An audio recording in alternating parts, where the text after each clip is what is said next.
You know, I'm not too fond of James Gunn's DCU by James Gunn because hashtag Restore the Snyderverse gets so many clicks. So I usually don't bother with any of the new material unless I can make money off complaining about it. And then came Peacemaker Season 2. It sees the main character, Christopher Smith, discover another reality where things seem to be much better. Smith is played by John Cena, one of many wrestlers who took a stab at acting. He may lack The Rock's charm. I'm gonna have to knock you out, and then you, look at me, I'm gonna choke you out so bad you're gonna urinate yourself. And Bautista's range, and Hulk Hogan's honesty, but he's still a straight white male, and that's enough. In this other universe, Chris's older brother Keith is still alive. He also has a much more positive relationship with their father. But it gets better. Like many viewers, I noticed something interesting about this new universe. It's all white. Yes! It's clean, everyone's polite, because that's what happens when you keep out the illegal immigrants and dump all the minorities somewhere else. It even comes with a few other perks as well. Some very perky perks.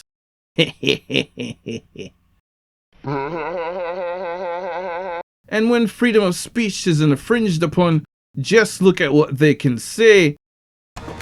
What got out? I'm black! Also, if you think it's unrealistic for ads to outrun the enraged white mass, keep in mind that the blacks are used to running long distances to escape because of all the stealing and looting they're genetically predisposed to. What you should be more worried about is why no one gave the actress a sports bra for this scene. You're killing my boner! Meanwhile, in the main universe, Argus is decidedly more diverse, with Sasha Bordeaux, a Latina woman in a leadership position. She's probably instituted mandatory siestas. I'd also like to point out that this character's original comic book version is white, but I guess race swapping is acceptable when the victim is of the clan Caucasian. There's also Rick Flag Sr., who's hell-bent on getting revenge for Peacemaker killing his son. He represents another problem with Hollywood these days, catering to both sides. You see, he's smart enough to approach Lex Luthor for consultation. Yeah, he's the criminal, but the alternative would be going to Captain Blackface for help. No, you stand by your fellow white man, even if he's a convicted felon. But then he turns around and does some nighttime aerobics with Sasha Burrito. And despite all the DEI hires down at Argus, who are all the casualties from the extra-dimensional excursions? White people. Thinning out the good genes, I see. Speaking of politeness, this world's hardcore is much more appealing. Instead of being the girl boss who can do anything the boys can, she's nicer to Peacemaker, willing to give him another chance even though his other versions cheated on her. And according to Keith, she never wears pants. She was wearing pants, Dad. pants. I've known that girl for 10 years. Never seen her wear pants. Instead, she dresses according to traditional values. That, along with her more submissive personality, makes her a total trad wife. She's always had good genes, but at least now she's not some impractical strong female character. No wonder he calls this the best universe ever. Best dimension ever. Episode 7 of the season has a huge revelation that most people in the world are Nazis. Oh boy. Nazis. And I'm having a hard time seeing why that's a bad thing. What up, my Nazi? As I said, the place is clean from both waste and minorities. Yeah, it took the Nazis winning World War II, but that's a small price to pay. Hear me out. I said hear me out, man. In our world, we have to suffer minorities, deal with illegal immigration, and we've even had a president who was one of The blacks. Like he came from a world that was a dark version of ours. Imagine a world free from all these terrors.